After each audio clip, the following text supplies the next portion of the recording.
ವಿದ್ಯಾರ್ಥಿಗಳ ಒಳಿತಿಗಾಗಿ ದಾವಣಗೆರೆಯಲ್ಲಿ ನ್ಯೂಸ್18 ವಿದ್ಯಾದೀಪ ಅನ್ನೋ ಕಾರ್ಯಕ್ರಮ ಆಯೋಜನೆ ಮಾಡಲಾಗಿತ್ತು. ಈ ವೇಳೆ ಮಕ್ಕಳ ಮುಂದಿನ ಭವಿಷ್ಯದ ಬಗ್ಗೆ ಸಮಗ್ರ ಮಾಹಿತಿಯನ್ನು ನೀಡಲಾಗಿದ್ದು ವಿದ್ಯಾರ್ಥಿಗಳ ದಂಡೆ ಹರಿದು ಬಂದಿತ್ತು. ಇಂದು ನ್ಯೂಸ್18 ಕನ್ನಡ ನಡೆಸಿರುವ ವಿದ್ಯಾದೀಪ ಎಂಬ ಕಾರ್ಯಕ್ರಮವನ್ನು ಹಮ್ಮಿಕೊಂಡಿದ್ದು ಮುಂದಿನ ಎಐ ಮತ್ತು ಅದರ ಉಪಯೋಗಗಳನ್ನು ಅರ್ಥಪೂರ್ಣವಾಗಿ ತಿಳಿಸಿಕೊಟ್ಟಿದ್ದಾರೆ. ಲೈಫ್ ಎಲ್ಲೇ ಹೋದ್ರೂ ಗೆಲ್ಬೇಕು ಅಂದ್ರೆ ಫಸ್ಟ್ ಸೋಲೋದನ್ನ ಕಲಿಬೇಕು, ಸೋಲೋದನ್ನ ಬ್ಯಾಲೆನ್ಸ್ ಮಾಡಿದವನೇ ಗೆಲ್ಲೋದಕ್ಕಾಗೋದು ಅಂತ ತಿಳ್ಕೊಂಡೆ.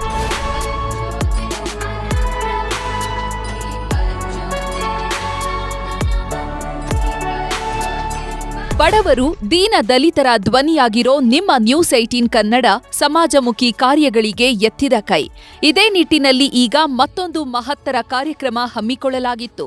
ವಿದ್ಯಾರ್ಥಿಗಳ ಭವಿಷ್ಯದ ದೃಷ್ಟಿಯಿಂದ ನ್ಯೂಸ್18 ವಿದ್ಯಾದೀಪ ಅನ್ನೋ ವಿಭಿನ್ನ ಕಾರ್ಯಕ್ರಮವನ್ನ ದಾವಣಗೆರೆಯಲ್ಲಿ ಆಯೋಜಿಸಲಾಗಿತ್ತು. ಪಿಯುಸಿ ಮುಗಿಸಿದ ಮಕ್ಕಳು ಮುಂದೇನು ಮಾಡಬೇಕು ಅನ್ನೋ ಗೊಂದಲದಲ್ಲಿರ್ತಾರೆ.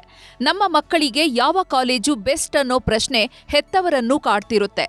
ಇದೇ ಕಾರಣಕ್ಕೆ ಒಂದೇ ಸೂರಿನಡಿ 10 ಪ್ರಶ್ನೆಗಳಿಗೆ ಉತ್ತರ ನೀಡೋ ಕೆಲಸ ಮಾಡಲಾಯಿತು. ಮಕ್ಕಳ ಮುಂದಿನ ದಾರಿ ಬಗ್ಗೆ ತಜ್ಞರು ಮಹತ್ವದ ಮಾಹಿತಿ ನೀಡಿದ್ದಾರೆ.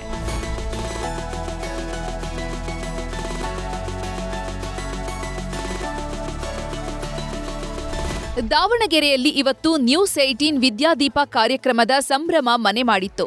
ಸಿದ್ಧಗಂಗಾ ಪಿಯು ಕಾಲೇಜಿನಲ್ಲಿ ಆಯೋಜಿಸಿದ್ದ ಕಾರ್ಯಕ್ರಮಕ್ಕೆ ವಿದ್ಯಾರ್ಥಿಗಳ ದಂಡೆ ಹರಿದು ಬಂದಿತ್ತು.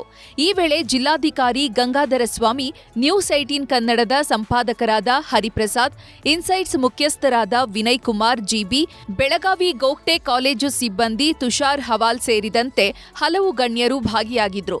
ದೀಪ ಬೆಳಗಿಸುವ ಮೂಲಕ ಕಾರ್ಯಕ್ರಮಕ್ಕೆ ಚಾಲನೆ ನೀಡಿದ ಜಿಲ್ಲಾಧಿಕಾರಿ ಗಂಗಾಧರ ಸ್ವಾಮಿ, ಇಂತಹ ಕಾರ್ಯಕ್ರಮಗಳಿಂದ ವಿದ್ಯಾರ್ಥಿಗಳಿಗೆ ಹೆಚ್ಚಿನ ಅನುಕೂಲ ಆಗಲಿದೆ ಅಂತ ಸಂತಸ ವ್ಯಕ್ತಪಡಿಸಿದ್ರು. ವಿದ್ಯಾದೀಪ ಅನ್ನುವಂತಹ ಕೆರಿಯರ್ ಕೌನ್ಸಿಲಿಂಗ್ ಕಾರ್ಯಕ್ರಮವನ್ನು ಹಮ್ಮಿಕೊಂಡಿದ್ದೀವಿ ಅಂತ ಹೇಳಿ ನನಗೆ ನಮ್ಮ ಜಿಲ್ಲೆಯ ವರದಿಗಾರರು ನಿನ್ನೆ ದೂರವಾಣಿಯಲ್ಲಿ ತಿಳಿಸಿದ್ರು. ನಾನು ಬರ್ತೀನಿ ಅಂತ ಹೇಳಿ ಬಂದಿದ್ದೇನೆ. ಉದ್ದೇಶ ಇಷ್ಟೇ, ನಾವು ಈಗಾಗಲೇ ನಮ್ಮ ಜಿಲ್ಲೆಯಲ್ಲಿ ಈ ಥರದ ಕಾರ್ಯಕ್ರಮವನ್ನು ಮಾಡಬೇಕು ಅಂತ ಹೇಳಿ ಈಗಾಗಲೇ ಒಂದು ಕಾರ್ಯಕ್ರಮವನ್ನು ನಾವು ಮಾಡಿದ್ದೀವಿ. ನಾನು ಒಬ್ಬ ಒಳ್ಳೆಯ ಪ್ರಜೆಯಾಗಬೇಕು ಅನ್ನುವಂಥದ್ದು ಇದೆಯಲ್ಲ, ಅದೇ ಅದ್ಭುತವಾದಂಥ ಆದರ್ಶ. ಆ ಆದರ್ಶದೊಂದಿಗೆ ನಾವು ಕೆಲಸ ಮಾಡ್ತಾ ಹೋದರೆ, ಅದಕ್ಕೆ ಬೇಕಾಗಿ ಪ್ರತಿನಿತ್ಯ ಶ್ರಮಿಸ್ತಾ ಹೋದರೆ, ಆಗ ಮಾತ್ರ ಲೈಫಲ್ಲಿ ದೊಡ್ಡ ಅಚೀವ್ಮೆಂಟನ್ನು ಮಾಡೋದಕ್ಕೆ ಸಾಧ್ಯ. ಪಿ ಯು ನಂತರ ನೀವು ಡಿಗ್ರಿಯನ್ನು ಮುಗಿಸಿದ ನಂತರ ಅನೇಕ ಸಂದರ್ಭಗಳಲ್ಲಿ ನಿಮ್ಮ ಆಯ್ಕೆಗಳು ಬದಲಾಗಬಹುದು. ರೋಡ್ ನಾಟ್ ಟೇಕನ್, ಅದನ್ನು ನಾವು ಯೋಚನೆ ಮಾಡೋಕ್ಕೆ ಮಾತ್ರ ಖುಷಿ ಇರುತ್ತೆ. ಆದರೆ ನಾವು ತಗೊಂಡಿರುವಂತಹ ದಾರಿಯಲ್ಲಿ ನಾವು ಎಲ್ಲರಿಗೂ ಹೋಗ್ತೀವಿ ಮತ್ತು ನಂತರ ಅದರಲ್ಲಿ ಏನು ಅಚೀವ್ ಮಾಡ್ತೀವಿ ಅದು ಮಾತ್ರ ಮುಖ್ಯ ಆಗುತ್ತೆ. ನ್ಯೂಸ್18 ವಿದ್ಯಾದೀಪ ಕಾರ್ಯಕ್ರಮಕ್ಕೆ ದಾವಣಗೆರೆ ವಿದ್ಯಾರ್ಥಿಗಳು ಫಿದಾ ಆಗಿದ್ದಾರೆ. ಒಂದೇ ಕಡೆ ಎಲ್ಲಾ ವಿಷಯಗಳ ಬಗ್ಗೆ ಮಾಹಿತಿ ಸಿಕ್ಕಿದೆ ಅಂತ ನ್ಯೂಸ್18ನ ವಿಭಿನ್ನ ಕಾರ್ಯಕ್ರಮಕ್ಕೆ ಹರ್ಷ ವ್ಯಕ್ತಪಡಿಸಿದ್ದಾರೆ. ಇಂದು ನ್ಯೂಸ್18 ಕನ್ನಡ ನಡೆಸಿರುವ ವಿದ್ಯಾದೀಪ ಎಂಬ ಕಾರ್ಯಕ್ರಮವನ್ನು ಹಮ್ಮಿಕೊಂಡಿದ್ದು ಮುಂದಿನ ಎಐ ಮತ್ತು ಅದರ ಉಪಯೋಗಗಳನ್ನು ಅರ್ಥಪೂರ್ಣವಾಗಿ ತಿಳಿಸಿಕೊಟ್ಟಿದ್ದಾರೆ. ಇದರಿಂದ ಮುಂದೆ ನಮ್ಮ PUC ನಂತರ ಬರುವ ಡಿಗ್ರಿ ಕೋರ್ಸ್ಗಳನ್ನು ಆಯ್ಕೆ ಮಾಡೋದರಲ್ಲಿ ಒಂದು ನಿರ್ದೇಶನ ನೀಡಿದೆ. ಈ 2 hours ನಮಗೆ ಇದೊಂದು ಸೆಷನ್ ಅಂತ ಮಾಡಿದ್ರು.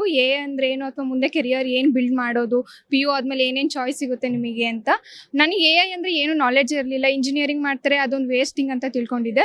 ಬಟ್ AI ಸುಮಾರಷ್ಟು ಯೂಸ್ ಇದೆ. ಬರೀ ಇಂಜಿನಿಯರಿಂಗ್ ಒಂದೇ ಅಲ್ಲ, ಮೆಡಿಕಲ್ ಫೀಲ್ಡ್ ಆಗಿರ್ಬೋದು ಅಥವಾ ಬೇರೆ ಫೀಲ್ಡ್ಸೇ ಆಗಿರ್ಬೋದು. ಮೋರ್ ಓವರ್ ಹೊರಗಡೆ ಪ್ರಪಂಚ ಹೆಂಗಿದೆ, ಟೆಕ್ನಾಲಜಿ ಹೆಂಗೆ ಬಿಲ್ಡ್ ಆಗ್ತಿದೆ, ನಾವು ಅದನ್ನ ಹೆಂಗೆ ಯೂಸ್ ಮಾಡ್ಕೊಬೇಕು, ಅದರಲ್ಲಿ ನಾವು ಹೆಂಗೆ ಬಿಲ್ಡಪ್ ಆಗಬೇಕು ಅನ್ನೋ ತಿಳ್ಕೊಂಡೆ. ಅಟ್ ಲಾಸ್ಟ್ ನಾನು ಏನು ತಿಳ್ಕೊಂಡೆ ಅಂತಂದರೆ, ಏನು ಕಲಿತೆ ಅಂತಂದ್ರೆ, ಲೈಫಲ್ಲಿ ಎಲ್ಲೇ ಹೋದ್ರೂ ಗೆಲ್ಬೇಕು ಅಂದ್ರೆ ಫಸ್ಟ್ ಸೋಲೋದನ್ನ ಕಲಿಬೇಕು, ಸೋಲೋದನ್ನ ಬ್ಯಾಲೆನ್ಸ್ ಮಾಡಿದವನೇ ಗೆಲ್ಲೋದಕ್ಕಾಗೋದು ಅಂತ ತಿಳ್ಕೊಂಡೆ.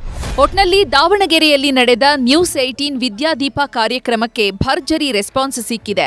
ವಿದ್ಯಾರ್ಥಿಗಳಿಗಾಗಿಯೇ ಆಯೋಜಿಸಲಾಗಿದ್ದ ಕಾರ್ಯಕ್ರಮಕ್ಕೆ ಮಕ್ಕಳು ಸಂತಸ ವ್ಯಕ್ತಪಡಿಸಿದ್ದಾರೆ. ಸಂಜಯ್, ನ್ಯೂಸ್18 ದಾವಣಗೆರೆ.